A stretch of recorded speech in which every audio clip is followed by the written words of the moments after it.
¿Qué tal? Reciban un saludo cordial de mi parte. Mi nombre es Paula Rosa Hernández Caporal. Soy estudiante de la Facultad de Psicología perteneciente a la Universidad Nacional Autónoma de México. Les voy a hablar acerca de la neurobiología de la violencia desde un enfoque cerebral, entendiendo los mecanismos neuronales y hormonales que contribuyen al comportamiento violento. Dentro de los temas que abordaremos están: ¿qué es la violencia? ¿Cuáles son las causas neurobiológicas? ¿Cuáles son las estructuras cerebrales involucradas? ¿Cuáles son las hormonas y los neurotransmisores que participan? ¿Cuáles son los factores ambientales? Y por último, ¿qué tratamientos existen? Empecemos. ¿Qué es la violencia? De acuerdo con la Organización Mundial de la Salud, la violencia es el uso intencional de la fuerza física o poder contra uno mismo, otra persona o un grupo, que resulta en o tiene una alta probabilidad de resultar en lesiones, muerte, daño psicológico o privaciones. Según la Real Academia Española, la violencia es la calidad de violento o el acto de usar la fuerza para dominar o intimidar a alguien. Violencia global. Según la OMS, en el año 2020, 1.800 millones de personas son afectadas por la violencia cada año. Según la ONU, en el año 2019 se registraron 437.000 homicidios anuales. Según la OMS, en el año 2013, una de cada 3 mujeres experimenta violencia física o sexual. En América Latina, según la ONU, en el año 2019 se registraron 134.000 homicidios anuales.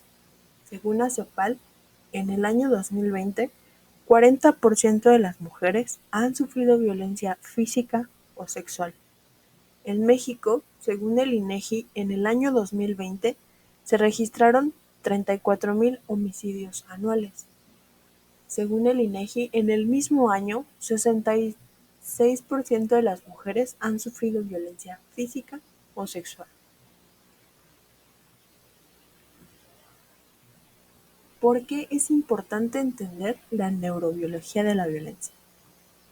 Para poder reducir la estigmatización, para mejorar las políticas públicas, para desarrollar intervenciones que sean efectivas, para poder identificar los factores de riesgo, para fomentar y aumentar la empatía y, por supuesto, para reducir la violencia y promover la salud mental.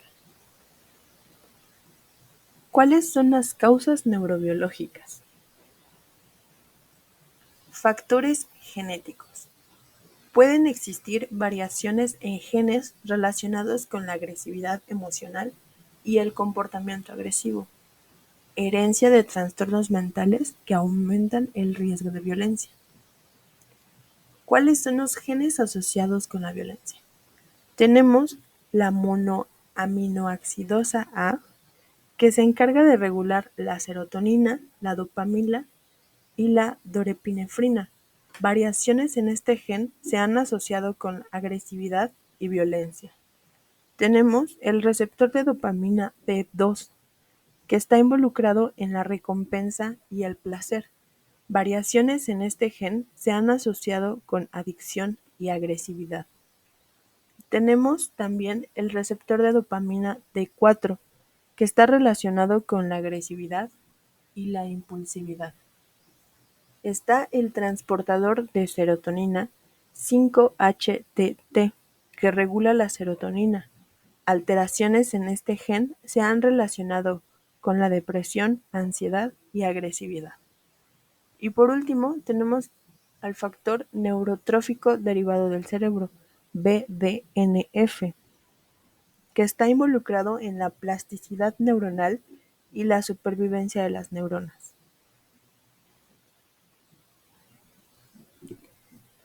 Desregulación emocional.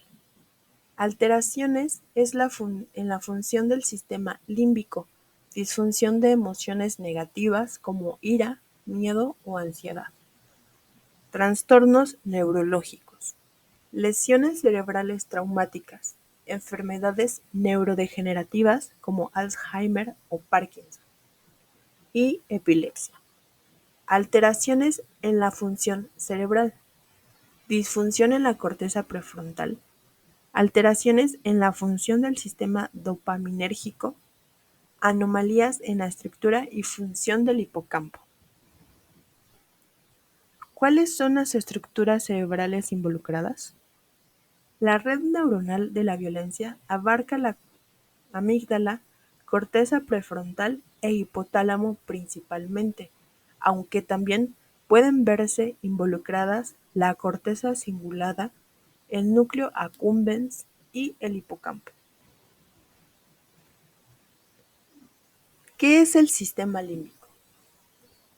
Es un sistema formado por varias estructuras cerebrales complejas que se ubican alrededor del tálamo y por debajo de la corteza cerebral. Es el principal responsable de la vida afectiva. En la actualidad, se sabe que el sistema límbico está involucrado, junto con otras estructuras más allá de sus límites, en la formación de la memoria, el control de las emociones, las motivaciones, diversos aspectos de la conducta, la iniciativa, la supervivencia del individuo y el aprendizaje. ¿Cuáles son los componentes principales del sistema límbico? Está el hipocampo, que procesa y almacena memoria emocional, la amígdala, que procesa emociones y reacciones de miedo y ansiedad, la corteza cingulada, que procesa emociones y motivación, el núcleo accumbens, que procesa recompensa y placer, el hipotálamo, que regula emociones, motivación y comportamiento, el fornix, que conecta al hipocampo con el hipotálamo, cuerpo mamilar, que procesa memoria emocional. ¿Qué es la amígdala? Es una pequeña estructura cerebral ubicada en el lóbulo temporal medial. Forma parte del sistema límbico y juega un papel fundamental en el procesamiento emocional, especialmente en la regulación del miedo, la ansiedad y la agresividad. Sus funciones principales son el procesamiento emocional, la regulación del miedo y la ansiedad, la memoria emocional y el reconocimiento de patrones.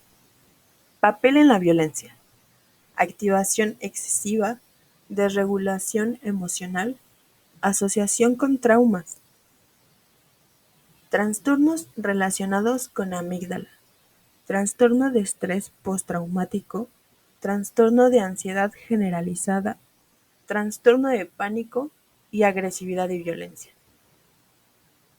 ¿Qué es la corteza prefrontal? La corteza prefrontal es una región del cerebro ubicada en el lóbulo frontal, responsable de diversas funciones cognitivas y emocionales de alta complejidad. Sus funciones principales son control impulsivo, toma de decisiones, planificación y organización, regulación emocional, empatía y comprensión social y memoria de trabajo. Alteraciones en la corteza prefrontal asociadas con la violencia, disminución de actividad en la corteza, lesiones en ella y desarrollo anormal de la corteza.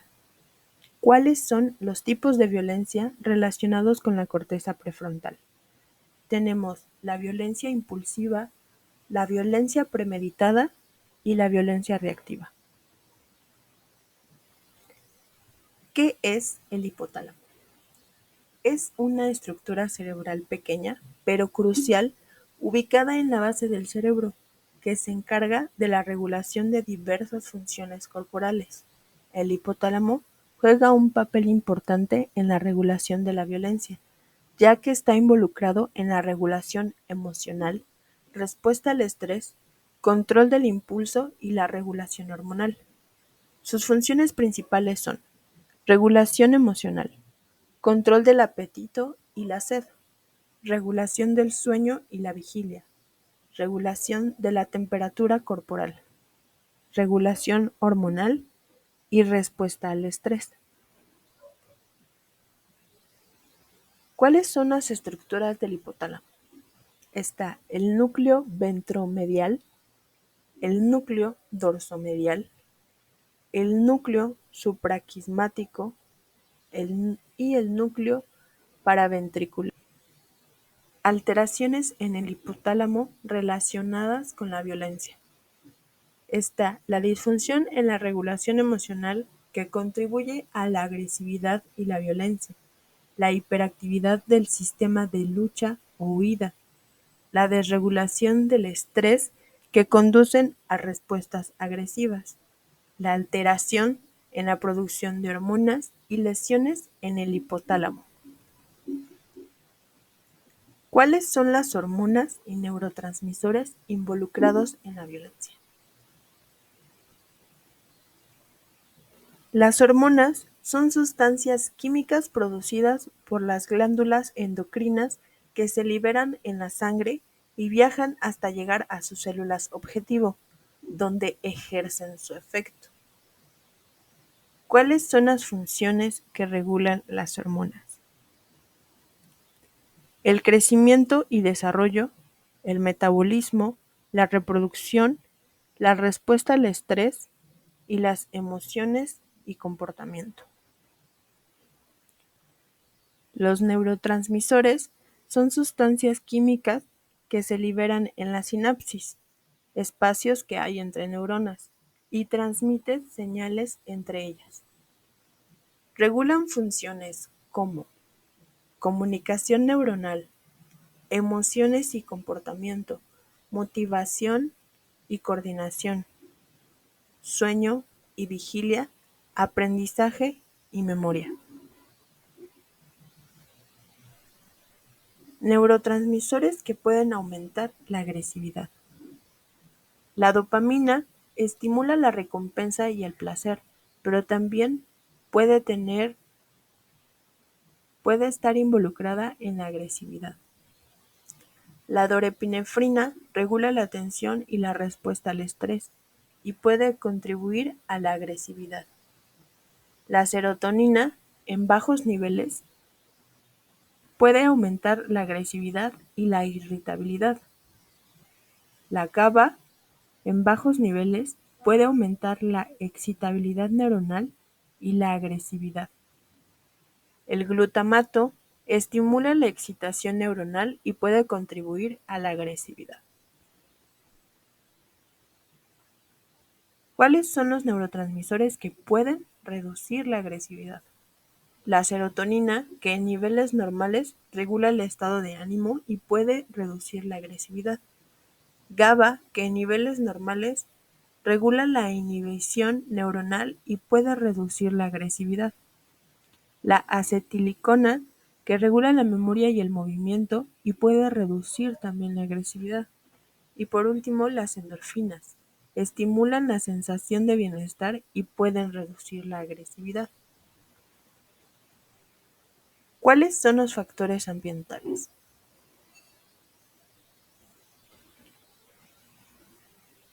El trauma infantil. Se refiere a la experiencia de un evento o situación que causa daño emocional, psicológico o físico a un niño y que puede tener un impacto duradero en su desarrollo o bienestar. ¿Cuáles son los tipos de trauma infantil?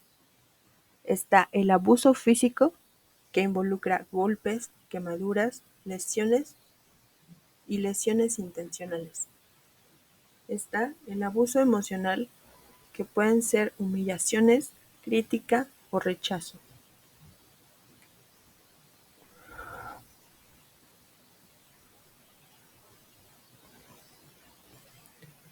El abuso sexual, que es un contacto sexual inapropiado. La negligencia, que es la falta de cuidado y abandono. Y por último, el trauma vicario, que es ser testigo de violencia familiar o comunitaria. Características del trauma infantil: la intensidad, la duración, la frecuencia, edad y el apoyo. ¿Cuáles son los efectos de un trauma infantil? Trastornos de ansiedad y depresión, problemas de comportamiento y conducta, dificultad en las relaciones interpersonales, problemas de salud física y riesgo de revictimización. El abuso de sustancias. El abuso de sustancias es un problema de salud pública que afecta a millones de personas en todo el mundo. ¿Cuáles son los tipos de sustancias de abuso que existen? Tenemos el alcohol, los opiáceos, que está la heroína y la morfina dentro de ellos, la cocaína, la marihuana, las anfetaminas, las benzodiazepinas, los estimulantes y los alucinógenos. El estrés también es un factor ambiental. Irritabilidad y agresividad. El estrés puede aumentar la irritabilidad y la agresividad, lo que puede llevar a comportamientos violentos. La pérdida de control.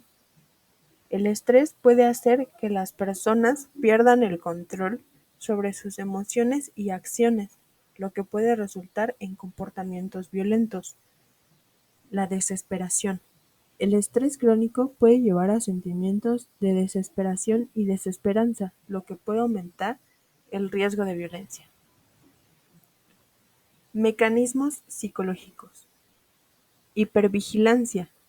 El estrés puede hacer que las personas estén en un estado de hipervigilancia, lo que puede llevar a una mayor sensibilidad a los estímulos y una mayor probabilidad de responder de manera violenta. Disregulación emocional. El estrés puede afectar la regulación emocional, lo que puede llevar a una mayor intensidad y duración de las emociones negativas como la ira y la frustración. Pensamiento distorsionado. El estrés puede afectar la forma en la que las personas piensan, lo que puede llevar a pensamientos distorsionados y una mayor probabilidad de comportamientos violentos. El entorno social. Es un factor clave en la violencia, ya que puede influir en las actitudes y comportamientos de las personas y proporcionar oportunidades y recursos para la violencia. ¿Cuáles son los tratamientos que existen? Los tratamientos para la violencia pueden variar dependiendo de la naturaleza y la gravedad de la violencia, así como las necesidades individuales de cada persona. Tratamientos farmacológicos. Incluyen los antipsicóticos, que pueden tratar trastornos psicóticos que pueden contribuir a la violencia.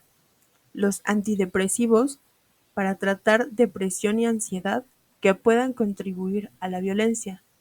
Estabilizadores del estado de ánimo, para tratar trastornos del estado de ánimo que puedan contribuir a la violencia. Y medicamentos para el control de la ira, para ayudar a manejar la ira y la agresividad. Mecanismos de acción farmacológica para tratar la violencia. Los mecanismos de acción farmacológica se refiere a los procesos bioquímicos y fisiológicos mediante los cuales los medicamentos ejercen sus efectos terapéuticos. En los antipsicóticos bloquean receptores dopaminérgicos, reduciendo la agresividad y la irritabilidad. En los antidepresivos aumentan la serotonina, reduciendo la agresividad y mejorando el estado de ánimo. Los estabilizadores de estado de ánimo reducen la irritabilidad y la agresividad, estabilizando el estado de ánimo. Los beta-bloqueantes reducen la ansiedad y la agresividad, bloqueando los receptores adrenérgicos. Los inhibidores de la recaptación de serotonina aumentan la serotonina, reduciendo la agresividad y mejorando el estado de ánimo. ¿Cuáles son los tratamientos no farmacológicos? Los tratamientos no farmacológicos para tratar la violencia se enfocan en cambiar los patrones de comportamiento y pensamiento que contribuyen a la violencia. Tenemos las intervenciones conductuales. El entrenamiento en habilidades sociales ayuda a desarrollar habilidades para interactuar de manera efectiva con otros.